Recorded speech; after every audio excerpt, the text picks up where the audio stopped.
बिस्मिल्लाहिर्रहमानिर्रहीम, अस्सलाम वालेकुम। मैं हूं करामत मुगल और मेरे साथ हैं ईसा नकवी। नकवी साहब, हुकूमत तो अडयाला के इर्द गिर्द ही चक्कर काटे जा रही है, लेकिन दुनिया में बड़ी बड़ी डेवलपमेंट्स हो रही हैं। नरेंद्र मोदी अमेरिका का दौरा करके वापस आ चुके हैं और अमेरिका ने अब यूरोप में हलचल मचाना शुरू कर दी हुई है। हम भटक कहाँ गए? हम अडयाला की राहों के मुसाफिर हैं। अडयाला के इर्द गिर्द चक्कर लगा रहे हैं, अडयाला वाले को काबू करने की कोशिश कर रहे हैं, उसकी पार्टी को तोड़ने की कोशिश कर रहे हैं, अडयाला में थप्पड़ चल रहे हैं और हमारी शेर अफजल मरवत की लड़ाई चल रही है और हमारे पाकिस्तान की हुकूमत, पाकिस्तान का मीडिया, पाकिस्तान की का इंटेलिजेंशिया, वो सारा उसके इर्द गिर्द घूम रहे हैं। अच्छा। और जिस स्पीड से चीज़ें आगे जा रही हैं, तीन चीज़ें हम मेरा ख्याल है कि डिस्कस करेंगे इस वीडियो में। एक, जो विल्सन जी, जो विल्सन ने मामला अब उसके सामने रख दिया इमरान खान का, जो डोनाल्ड ट्रंप के 5 करीबी और सबसे टॉप के अहलकार हैं, ओहदेदार हैं सही। उसकी नई इंतजामिया में। हमको पता है कि अमेरिकी वज़ीर ख़ारजा Marco Rubio is one of the top officials in the United States right now. तो उनके सामने जो मामला रखा है उसके ऊपर जो विल्सन है उन्होंने बताया। फिर जिन लोगों से मुलाकातें की थी ना मोहसिन नकवी साहब ने जी, उनमें एक वो बर्गमैन थे, एक जो विल्सन थे, एक आधा और था। तो दो विकेटें गिर गई हैं। दो जो है वो खुलकर इमरान खान के हवाले से सामने खड़े हुए हैं। उसने क्या कहा है, एक तो वो, दूसरा Munich security conference. I think आपको पता है कि हमेशा वो चल रहा होता था पाकिस्तान की तरफ से, फलां पहुंच गया जी, बड़ा हैवी किस्म के डेलीगेशंस लेके जाते थे। आपका ना वजीर खारजा वहाँ पे है, ना वजीर दिफा वहाँ पे है, ना और कोई ना वजीर आज़म, ना वजीर आज़म। तो हमारे जो है वहाँ पे हैं हिना रबानी खार साहिबा हैं। उसका कुछ पोर्शन दायरा कि हमने आगे वीडियो में, अगली वीडियो में डिस्कस करना है।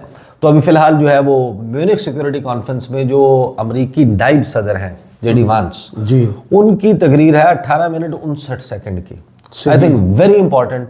और इस वक्त उस तकरीर से आपको पता चलता है कि जो ट्रंप इंतज़ामिया आई है, अमेरिका ज़ाहिर है कि दुनिया का चौधरी है और वो फॉरेन पॉलिसी डिक्टेशंस भी देता है दुनिया के ममालिक को, उनको बताता है, डिसाइड करता है। हाँ, उनको बताता है कि कैसे चलाना है। तो वो जो गुफ्तगू कर रहे हैं उससे अंदाज़ा होता है कि अभी उनके सामने जो प्लेटर रखा है वो, उसने जेडी वांस ने अपनी तकरीर शुरू की ना, उसने तकरीर शुरू करके बताया कि मैं पिछले साल आया था तो मेरा रोल ये नहीं था, मैं नाइब सदर नहीं था, उस वक्त मेरा ये एक्सपीरियंस था, मैं फ़र्स्ट टाइम आया था तो मैं अपनी वाइफ के साथ था, हम बाहर भी गए और लोगों के बारे में कुछ उसने 2-4 अच्छी बातें की और उसके बाद ज़ोरदार तालियां बजी अच्छा हॉल में। उसने कहा कि I hope this is not the last upload, कि ये को आखिरी तालियां नहीं है मेरी तकरीर के दौरान। और आप यकीन माने उसने जो यूरोप के साथ वहाँ पर बैठ के की है ना, उसके बाद तालियां नहीं बजी, इकट्ठे पूरे हॉल में तालियां नहीं बजी। उन 18 मिनट 59 सेकंड में एक ही वो जो है वो तालियों की गूंज थी जो एक साथ हुई थी। उसके बाद वो जो गुफ्तगू कर रहा था ना, एक तरफ वो यूरोप को सुना रहा था और फिर आपको पता है कि वो चोर की दाढ़ी में तिनका जी, तो इधर तो चोर की दाढ़ी में गाडर है ना, तो हम गाडर टीआर होते हैं ना, मुगल के गार्डर और टीआर सिर्फ एक बार कमर्शियल भी चला दिया तो वो जो है वो हमें उसकी तकरीर के मुख्तलिफ हिस्से जो है वो पाकिस्तान के सोशल मीडिया पे सर्कुलेट होते हुए नज़र आ रहे हैं और हमें ये लग रहा है कि जैसे वो हमारे मुतल्लिक बात कर रहे हैं। सही, वो इट्स जस्ट अ कोइंसिडेंस। बहुत सारी चीज़ें, एलन मस्क का ट्वीट जो है वो भी हमें लगता है कि हमारे मुतल्लिक हुआ है, जो अभी इसी के हवाले से हुआ है। स्टार्ट मेरा ख्याल है मोदी से कर लेते हैं। मोदी का जो दौरा है, उस दौरे पे फिर पाकिस्तान ने रिएक्ट भी किया, स्ट्रांगली रिएक्ट किया और वैसे किया जैसे करना बनता है। और अगर जाहिर है कि ये मामला शायद इंडिया का ना होता तो मेरा ख्याल है कि मौजूदा हुकूमत रिएक्ट ना करती, लेकिन इंडिया एक ऐसा सब्जेक्ट है जिसके ऊपर आपको रिएक्ट करना पड़ता है। सही। लेकिन जो नरेंद्र मोदी का दौरा है उसको आप ये जहन में रखें कि माजी में जो एक बैलेंसिंग एक्ट होता था ना कि अमेरिका है, सऊदी अरब है, दुनिया के बहुत सारे ममालिक हैं, वो जब इंडिया को लिफ्ट कराते थे तो साथ में पाकिस्तान को, सऊदी अरब के लिए तो खैर शुरू में पाकिस्तान ही फर्स्ट उस पे होता था प्रायोरिटी के ऊपर, फिर चीज़ें थोड़ा सा तब्दील होना शुरू हुई हैं टुवर्ड्स इंडिया। अलबत्ता बाकी दुनिया की बड़ी बड़ी ताकतें जो हैं उनको ये पता था कि जब आपने इस खित्ते में डील करना है, आप इंडिया का दौरा कर रहे हैं तो आपने पाकिस्तान को भी साथ थोड़ा सा जो है ना झुमरे में कुछ लिफ्ट करानी है, घसीटना। हाँ, अगर सदर जा रहा है तो यहाँ पर वज़ीर ख़ारजा को भेज दें या टेलीफोन कॉल कर लें या कोई एक और कोई ना कोई चीज़। फिर दूसरा, वो कभी भी जो ताकत का तवाज़ुन है ना, जिसको हम कहते हैं कि balance of power in South Asia, उसके हवाले से हम हमेशा दुनिया की कुव्वतों को ये कहते रहे कि इंडिया को इतना वेल इक्विप ना किया जाए असलहे के साथ, टेक्नोलॉजी के साथ, दीगर जो है वो मामलात में छूट ना दी जाए कि जिससे वो एक जोरावर भैंसा बन के अपने इर्द गिर्द ममालिक के ऊपर बदमाशी करना शुरू कर दे। उसका ख्याल भी किसी ना किसी हद तक रखा जाता रहा, यानी कि ओपनली कम से कम ये काम नहीं किया गया था। अब तो डोनाल्ड ट्रंप ने जो इस दौरे में किया है, साइड पकड़ लिए। देखिए, हम रिएक्ट किस बात पे कर रहे हैं, हम रिएक्ट इस बात पर कर रहे हैं कि पाकिस्तान का मेंशन क्यों आया। जी, पूरा एक पैराग्राफ लिखा है। हाँ, कि उन्होंने पैराग्राफ लिखा हुआ है, उन्होंने मुंबई हमलों का हवाला दिया है, उन्होंने जनाब क्रॉस बॉर्डर टेररिज्म और फलां जनाब पठानकोट, इसके मेंशन हो गया है और उसमें हवाला आ गया है। तो हमने इस बात के ऊपर रिएक्ट किया। मेरा ख्याल है कि हमें असल में जिस बात पर रिएक्ट करना चाहिए ज्यादा, इस पर भी रिएक्ट करना चाहिए। और इस पर रिएक्ट करने के अलावा ये भी जहन में रखें कि यार, अगर आप कॉल आउट करना छोड़ देंगे इंडिया को, तो इंडिया अपना बयानिया, आप अपने आधे मुल्क को, बल्कि उससे भी ज्यादा को आप दहशतगर्द समझने लग गए। सही। आप क्योंकि प्रैक्टिकली पीटीआई और उसके तमाम फॉलोअर्स तो दहशतगर्द हैं मौजूदा हुकूमत के लिए। वो तो मुकदमात की फहरिस्त देख लें, हर बंदे के ऊपर आपने एंटी टेररिज्म एक्ट लगाया हुआ है। किसी का कोई भी कसूर होगा, कसूर ऐसा नहीं है कि नहीं होगा, लेकिन क्या उसका कसूर ये होगा कि उसके ऊपर एंटी टेररिज्म एक्ट लगे? तो ये तो नहीं है ना। सही। दूसरा, कुलभूषण यादव की बात किसने करनी है? इंडिया का वजीर दिफा जो है वो मुंह से बोल के ये बात कहता है कि हमने बंदे घुस के मारे हैं अंदर, इलेक्शन से पहले कहा है जी। जब वो ये बातें करते हैं, आप उसके ऊपर मुंह में दही जमा के बैठ जाते हैं, वो भी गाढ़े वाली जी। तो फिर ये होना है उसका नतीजा। क्या हुआ था? नरेंद्र मोदी ने क्या खत लिखा था और हमने जवाब में क्यों कुछ नहीं लिखा था जब उसने टेररिज्म का तस्करा किया था जी। शहबाज शरीफ के 2 मरतबा तबादले हुए हैं ना, उसमें उनकी लैंग्वेज देख लें, हमारी लैंग्वेज देख लें, तो आगे उन्होंने कर दिया। लेकिन दूसरी बात जो ज्यादा कंसर्न है, अमेरिका ने F-35 प्रोग्राम में ले लिया इंडिया को जी। F-35 तैयार है। अब आप हैरान हो कि अमेरिका या डोनाल्ड ट्रंप उस स्टेज पर आ चुके हैं कि जहां पर उन्होंने चाइना को कर्टेल करने के लिए, और पाकिस्तान जो है ना वो गेहूं के साथ घिन भी पिस जाता है। सही। तो हमारा तो मामला वो हो गया। अब वो जो भी असलहा अब रशिया देता था, वो उससे लिखवाता तो नहीं था ना एंड यूजर एग्रीमेंट जी, कि आपने ये असलहा हम आपको दे रहे हैं, आपने फलां पे इस्तेमाल नहीं करना, या तो आप F-35 तैयार है, S-400 मिसाइल डिफेंस सिस्टम। अब हैरान हो जाएं आप इस बात के ऊपर कि अमेरिका इंडिया को पैम्पर करने के लिए, डोनाल्ड ट्रंप इंडिया को प्लीज करने के लिए उस नहज पर चला गया। जाहिर है कि उसका ऑब्वियस ऑब्जेक्टिव तो जो है कि चाइना को कर्टेल करना है, कंटेन करना है, चाइना का असर रसूख जो है उसको कट टू साइज करना है। सही। उसके लिए उन्होंने India as a bulwark in South Asia खड़ा कर दिया उसके खिलाफ। उसको F-35 तैयारों में लेकर आ रहा है। F-35 तैयारे obviously one of the most sophisticated, सबसे एडवांस वही है इस वक्त। ठीक है, नहीं सबसे एडवांस तो नहीं है, वो सबसे एडवांस है जो अमेरिका देता है जी। 3 कैटेगरीज है ना, ABC। तो उसमें कुछ चीजें ऐसी होती हैं कि जो अमेरिका किसी को भी नहीं देता, अपने लिए रखता है। सही। कुछ खसूसियात जो अपग्रेडेड वर्जन होते हैं।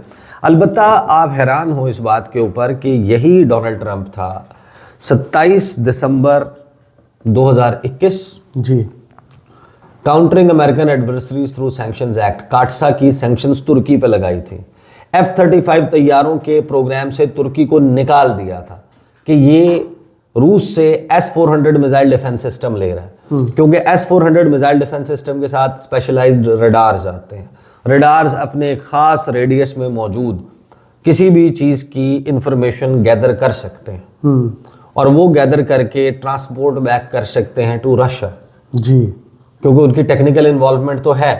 तो F-35 तैयारों की जो खसूसियात हैं, उसकी जो साख्त है, उसमें जो टेक्नोलॉजी इस्तेमाल हुई है, उसकी इंफॉर्मेशन लीक ना हो, इस बुनियाद के ऊपर उन्होंने तुर्की को S-400 मिसाइल डिफेंस सिस्टम की बुनियाद के ऊपर F-35 तैयारों के प्रोग्राम से निकाल दिया और S-400 मिसाइल डिफेंस सिस्टम खरीदने की पादाश में तुर्की को उन्होंने काटसा की पाबंदियां लगा दी। सही। कि रूस से जो सोफिस्टिकेटेड वेपन खरीदते हैं उसको डॉलर मिलता है, पैसा मिलता है, और वो पैसा रूस हमारे खिलाफ इस्तेमाल करता है, तो वो पाबंदियां लगा दी इसी डोनाल्ड ट्रंप ने जी। और अब नरेंद्र मोदी के दौरे के मौके पर इंडिया को F-35 प्लेन्स देने का, उस प्रोग्राम में लाने का उसने ग्रीन सिग्नल दे दिया, इंडिया दे दिया, और उसमें कोई ऐसी शर्त मौजूद नहीं है कि आपने रूस से S-400 मिसाइल डिफेंस सिस्टम जो है वो खत्म कर दें। सही।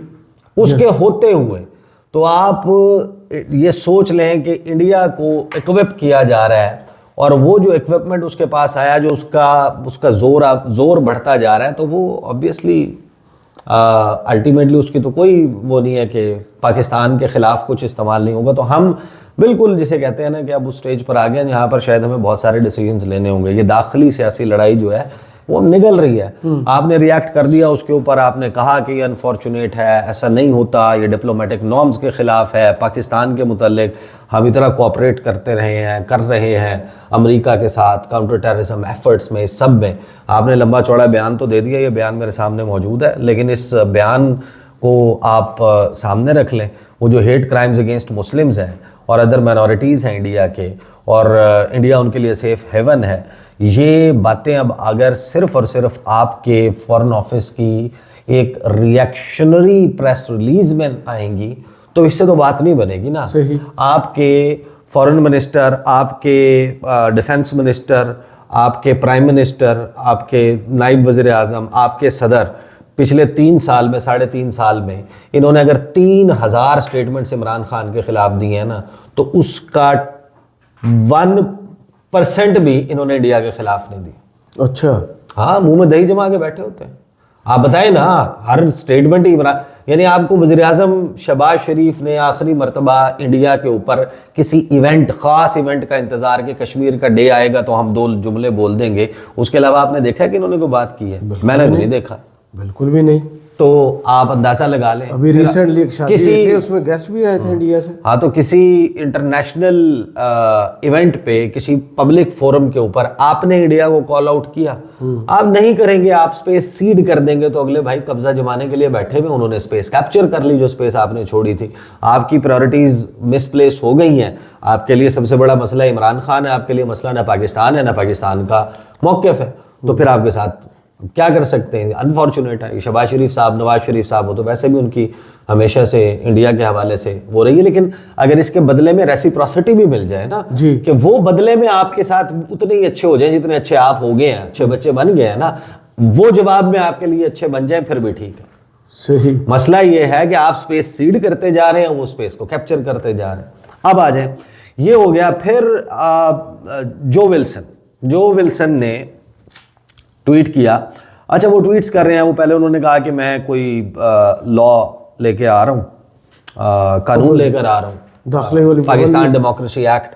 अब उस पर कब वो पेश होता है, उस पर कितने, उसके ऊपर वोटिंग वगैरह क्या होती है, पाबंदियाँ लगती हैं नहीं लगती, उस बात से हटकर ही इज़ एक्टिवली वर्किंग। और उसने जो मुलाकात की है अभी मार्को रूबियो के साथ, वो उसने उसका ट्वीट किया।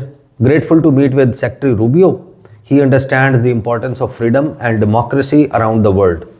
आई look forward to working with him to restore democracy in Georgia, Tunisia and Pakistan and ease sanctions on Syria to allow Syrians to return and rebuild.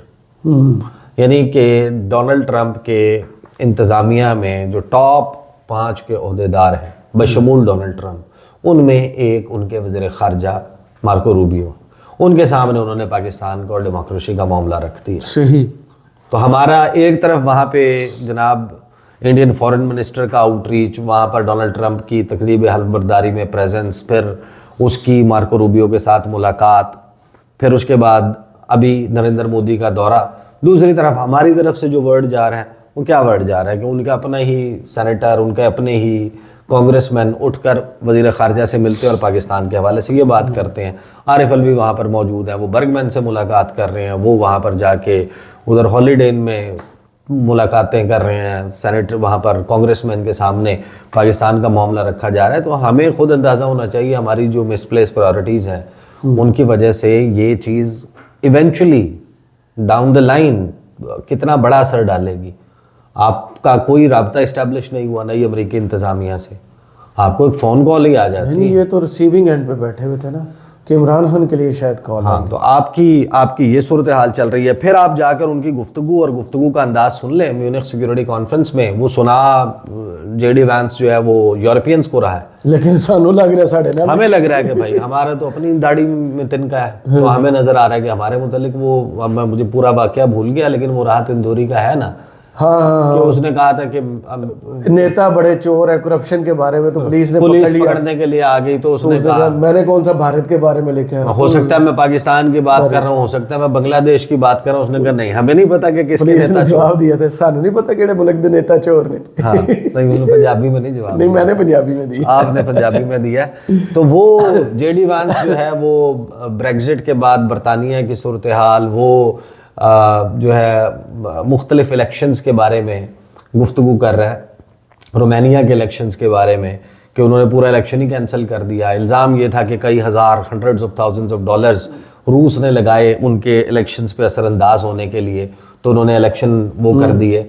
वो उन फॉल्ट लाइंस की बात कर रहा है, वो वहाँ पर फ्रीडम ऑफ एक्सप्रेशन जो है उसके मामले पर बात कर रहा है। फिर वो ये कह रहा है कि अगर लोग इलेक्ट कर रहे हैं, किसी को भी इलेक्ट कर रहे हैं, एम्पावर कर रहे हैं, तो ये कोई तरीका नहीं है डिसेंट से, इख्तलाफ राय से और लोगों की, जमहूर की आवाज़ को दबाने के लिए कि आपको अपने पॉलिटिकल ओपोनेंट को उठा के जेल में डाल दें। जी, अब वो एक जुमला बोलता जा रहा है और फिर वो कहता है कि फायरवॉल्स के बारे में बात करता है। फिर एलॉन मस्क उस फायरवॉल के बारे में मैं कुछ गुफ्तगू सुनवा देता हूँ, उसने जो गुफ्तगू की जेडी वैंस ने, वो एक जुमला ऐसा लगता है कि हमें लगता है कि हमारे मुतल्लिक बात कर रहा है, लेकिन दुनिया के लिए उनकी पॉलिसी ये है। They're voting for political leaders who promise to put an end to out of control migration. Now, I happen to agree with a lot of these concerns, but you don't have to agree with me. I just think that people care about their homes, they care about their dreams, they care about their safety and their capacity to provide for themselves and their children. And they're smart. I think this is one of the most important things I've learned in my brief time in politics. Contrary to what you might hear a couple mountains over in Davos, the citizens of all of our nations don't generally think of themselves as educated animals or as interchangeable cogs of a global economy. And it's hardly surprising that they don't want to be shuffled about or relentlessly ignored by their leaders. And it is the business of democracy to adjudicate these big questions at the ballot box. I believe that dismissing people, dismissing their concerns, or worse yet, shutting down media, shutting down elections, or shutting people out of the political process protects nothing. In fact, it is the most surefire way to destroy democracy. And speaking up and expressing opinions isn't election interference. Even when people express views outside your own country, and even when those people are very influential. And trust me, I say this with all humor, if American democracy can survive 10 years of Greta Thunberg scolding, you guys can survive a few months of Elon Musk. But what German democracy, what no democracy, American, German, or European, will survive is telling millions of voters that their thoughts and concerns, their aspirations, their pleas for relief are invalid or unworthy of even being considered. Democracy rests on the sacred principle that the voice of the people matters. There's no room for firewalls. You either uphold the principle or you don't. Europeans, the people, have a voice. European leaders have a choice. And my strong belief is that we do not need to be afraid of the future. You can embrace what your people tell you, even when it's surprising, even when you don't agree. And if you do so, you can face the future with certainty and with confidence, knowing that the nation stands behind each of you. And that, to me, is the great magic of democracy. It's not in these stone buildings or beautiful hotels. It's not even in the great institutions that we have built together as a shared society.